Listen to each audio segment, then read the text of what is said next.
2000 Dodge Durango radiator and that replacement. I'm Brian Essick from How To Automotive. I'm going to walk you through the steps of replacing it.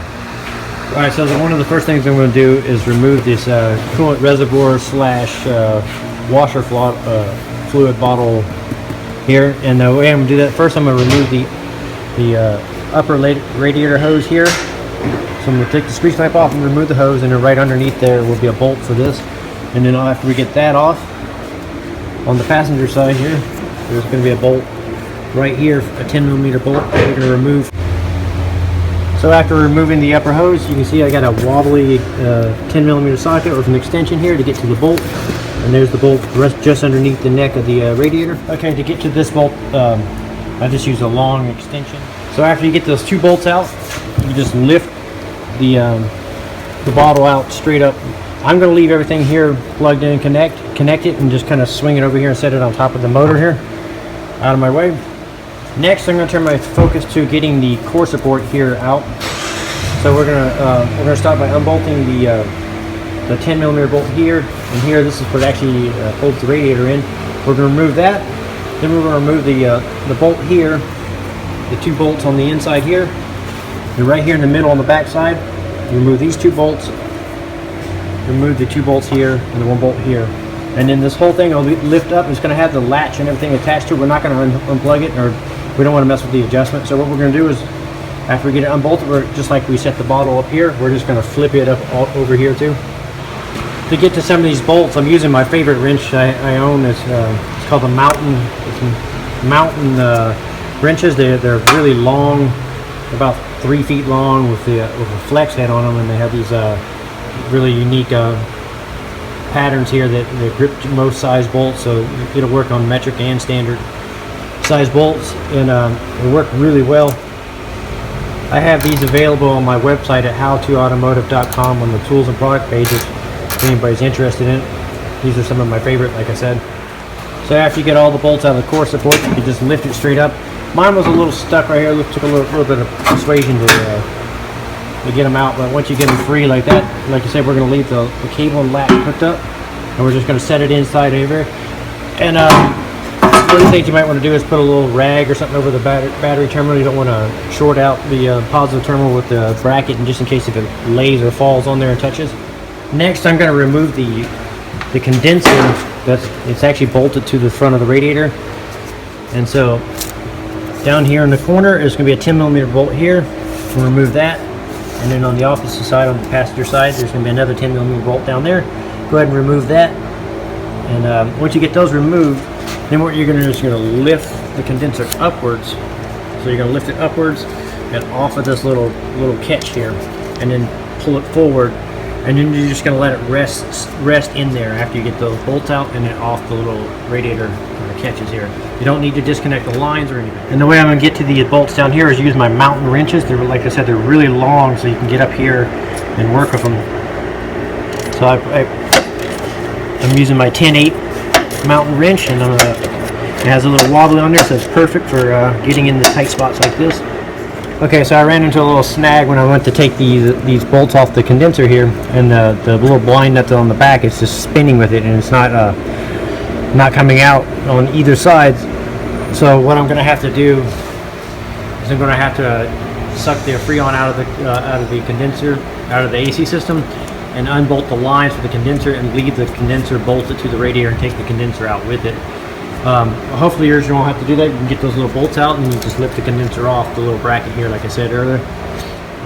So while the Freon's being recovered out of it because of the condenser not being able to be removed on this, I'm going to go ahead and start by continue working, but I'm going to go ahead and remove the lower hose here.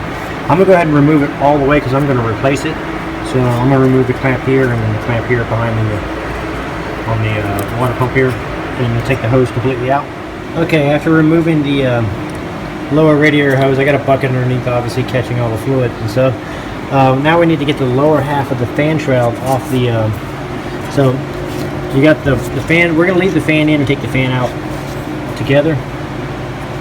And so there's a bolt here for the fan. You're gonna leave it in, and then there's one right here. You're gonna leave it in, but then there's a third one a little bit lower down, right here, and you're gonna remove that, and that that's for the lower part of the fan shroud shield. So go ahead and unbolt that one, and you're going to do the same thing for this side.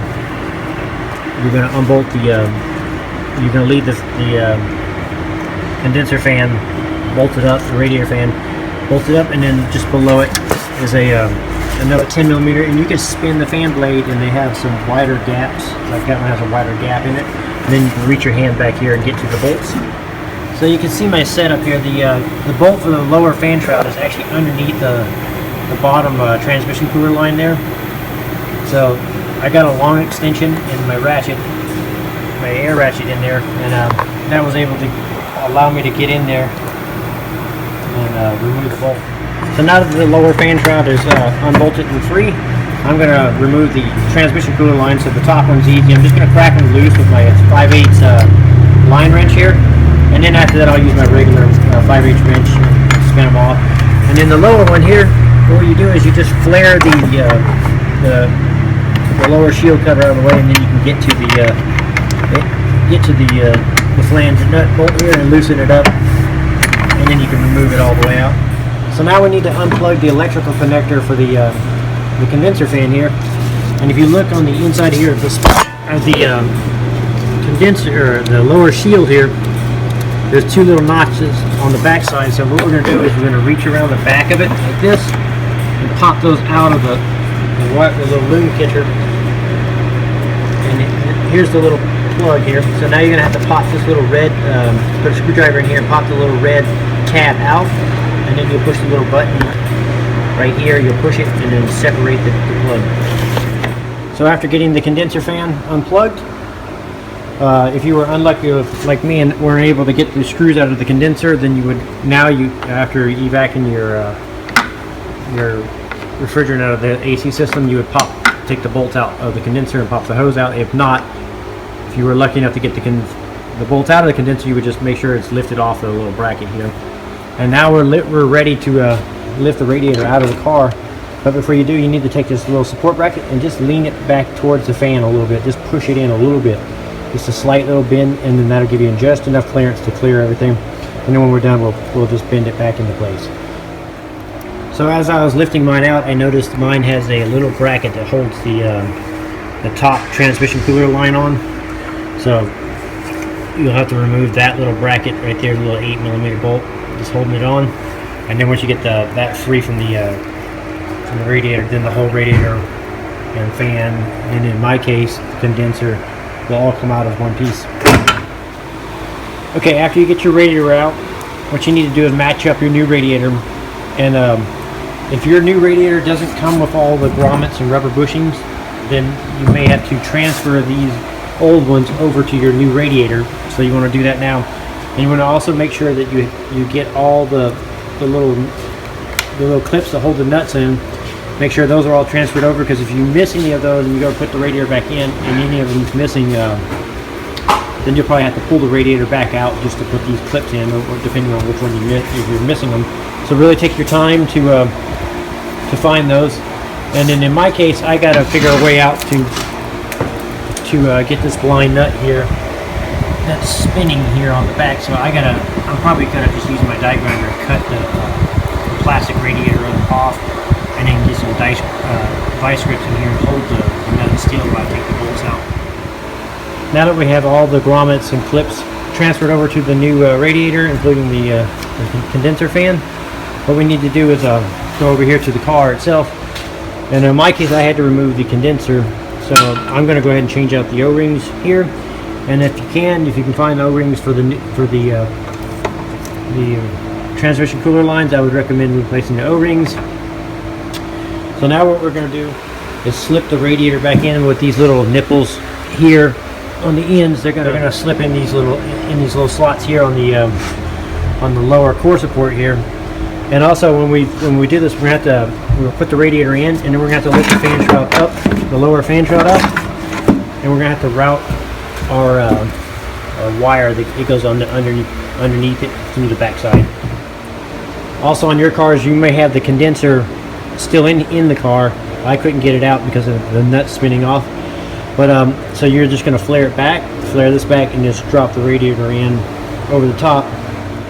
So like I said, once you get the radiator in place, pretty much just sitting in the little slots they're supposed to land in. Now you want to make sure you got the wiring harness flipped underneath the backside like that. Now you can go ahead and install your transmission cooler lines.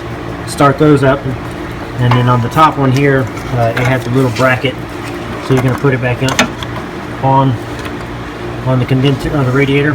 Mount that back up and mount the lines on. Now that the fan shroud is secure and the electric fan is plugged back in, you can go ahead and install your new lower radiator hose if you're changing, or just go ahead and install your old one. If you were able to leave your condenser in the car, now you can go ahead and remount the condenser onto the little ears and remount the two 10mm bolts on the corners here. Now I'm going to go ahead and reinstall the core support. So you're just going to lift it up and basically slide it back into place, and you might have to maneuver your radiator around.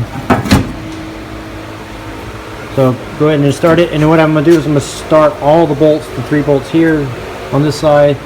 I'll bend this back into place, start the bolts on this side, and I'll start the bolts on the radiator by maneuvering it into position. And once all the bolts are started, then I'll tighten them all down.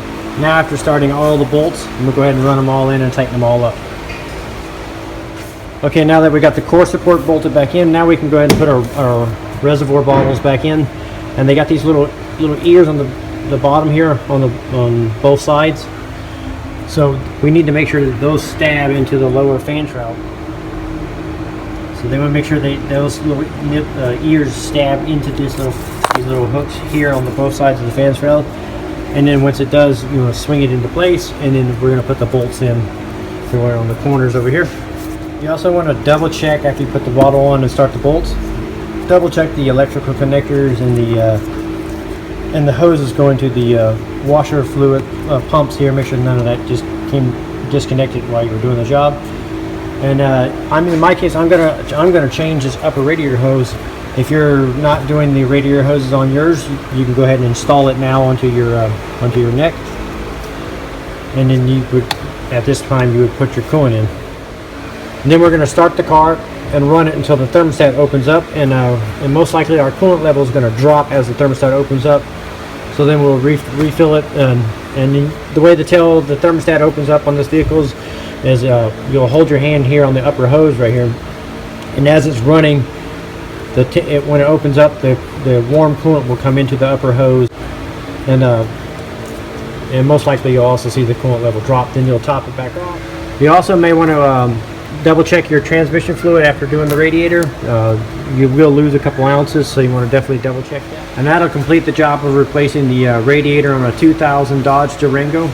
I'm Brian Esser from How To Automotive. I'd like to thank you guys for watching my videos, encourage you to subscribe, and invite you to come over to the howtoautomotive.com website for more valuable videos like this, tools and products. And thank you again very much.